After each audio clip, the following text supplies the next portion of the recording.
Welcome, folks, to our next episode of Trek Simplified. In today's episode of Season 5, we will be covering Part 2 of our breakdown of the D'Deridex Warbird, the Class B, the Type B Warbird of the Romulan Star Empire. Continuing on with where we left off, last session we left off with the armaments and the weaponry. Today we'll be picking up with the cloaking device. Like earlier Romulan ships, D'Deridex class warbirds were equipped with cloaking devices, which protected them from detection in most invasive situations. Like all cloaking devices, the D'Deridex could utilize them when in defensive or combat situations. While traveling under cloak, all electromagnetic emissions, including communications, aboard a warbird were carefully monitored.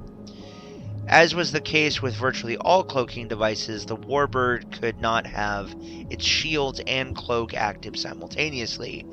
Cloaked warbirds radiated a slight subspace variance at warp speeds. Therefore, ships traveling at speeds above warp 6 ran a much greater risk of being detected through their cloak. There were other unconventional means to penetrate the warbird's cloak, however. One of the most effective methods of doing so, pioneered by the Dominion, was to use an anti-proton beam scan, which proved to be effective in almost every situation in which it was used.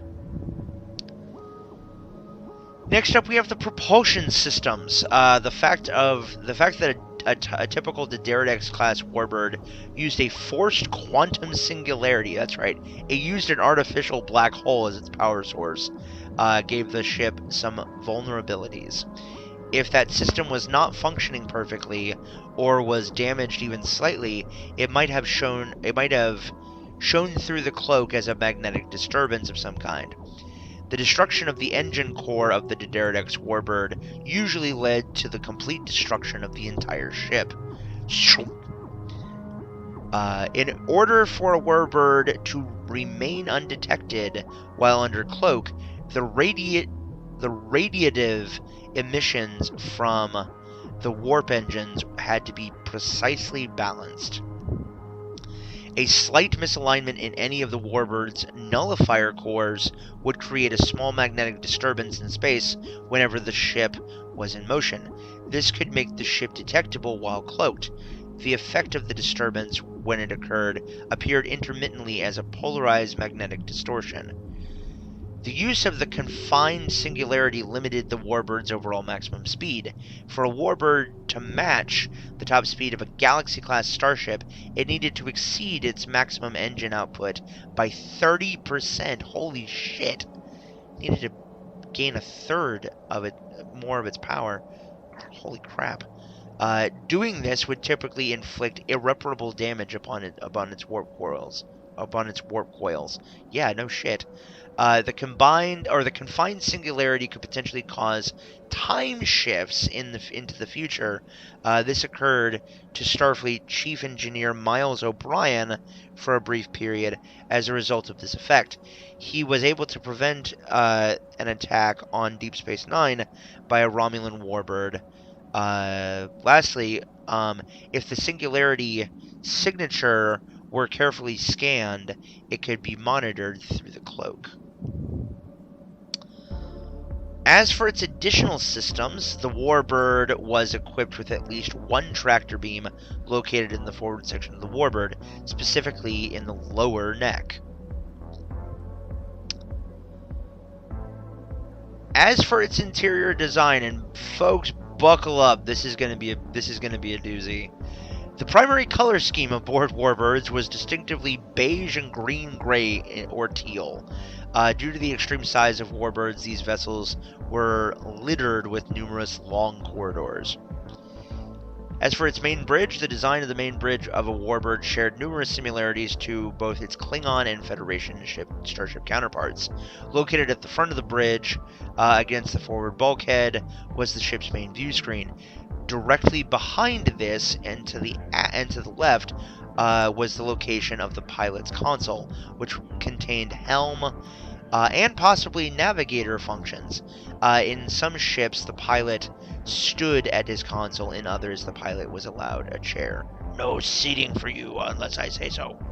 To the right of the pilot's position was a station sometimes held by an executive or by the executive officer.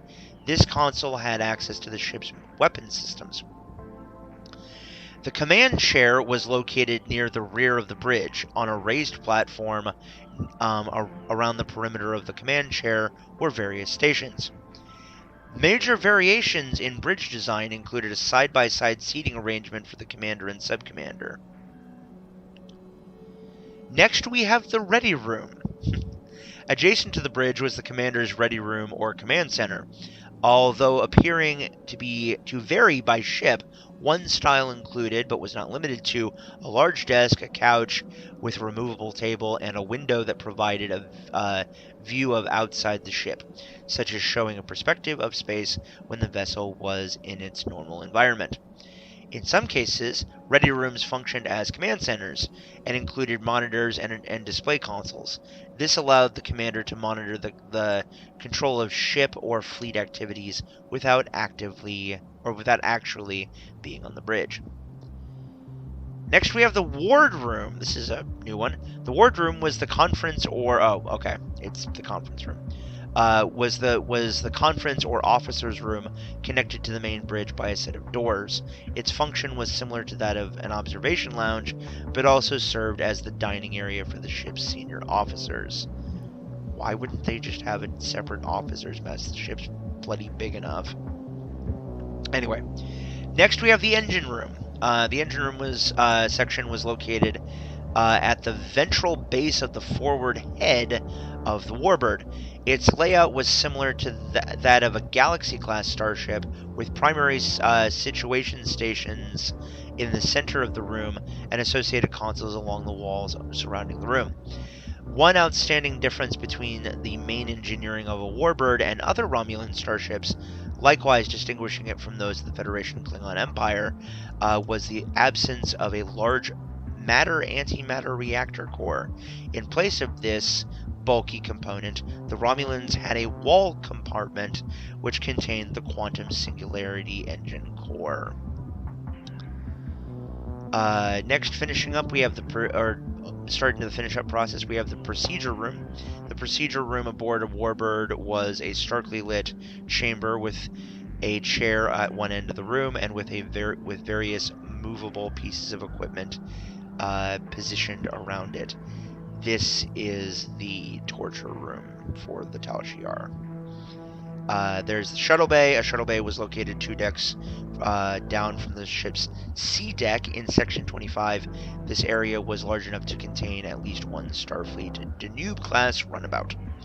Then there's the cargo bay. The cargo bays served as storage areas for the ship's cargo and possessed shelving space along the walls opposite of the main cargo bay doors. Last but not least, we have the crew quarters, because the crew are always last in Romulan society. The crew quarters aboard a warbird were located on the ship's sea deck. They were sparsely furnished with a table and chairs in the center of the floor and a set of bunk beds incorporated into the walls. Crew quarters could also have force fields integrated in and around the bulkheads. And yeah, guys, that about covers all of the information on the D'deri decks. So this finishes up my technical breakdown, part 2 of the technical breakdown and the breakdown overall. As for, like I said in the last episode, as for my personal feelings on the D'deri decks, especially now knowing what I know about the second section of the breakdown, it's the D'deri decks is sparse on comfort, but keeping in line with its the Romulans alliance and cooperation with the Klingons, but at the same time, it also has a lot of advancements. It's very utilitarian and to the point. Even more so, I would say, than Klingon ships are.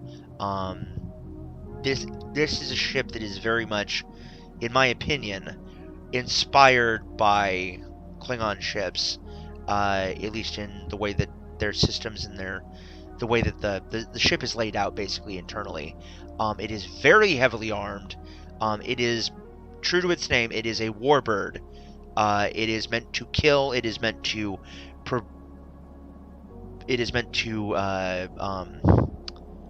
complete a mission and maybe even a series of missions, and then to go back. It's not meant to be a place of comfort. So, with that in mind, my former rating stands for what it is designed for. It is a 4.75 out of 5. Enough said. Anyway, ladies and gentlemen, this has been a long episode. Holy crap, I told you it would be. Thank you guys so much for joining me. Hope you enjoyed. If you did, please remember to like the video, subscribe to the channel, and ring the bell icon so you never miss an episode. Leave a comment down below telling me what your thoughts on the Daredex Warbird are. I would love to hear it down below. Let me know. Also, be sure, if you like what you see and you want to help support my work financially, be sure to stay tuned for the outro here in just a moment to find out that information. Thank you so much. Last but not least, I'm Michael Schachman. I've been your host and commentator. Good night, good luck, and bye-bye for now. Thanks for watching, folks. Hope you enjoyed. If you did, please be sure to like, subscribe, and ring the bell icon so you never miss an episode. Secondly, if stream bucks are plentiful, please consider supporting the channel either by subscribing on Twitch, pledging on Patreon, or by grabbing some merch over at the Shock Shop. The links to all of these will be in the About section and in the description down below. Again, thank you to all of our supporters for all of the likes, shares, and views. I really appreciate it, and without all of you, our work here would not be possible.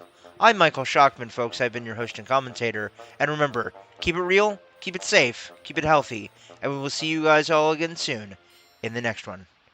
Peace off, everybody.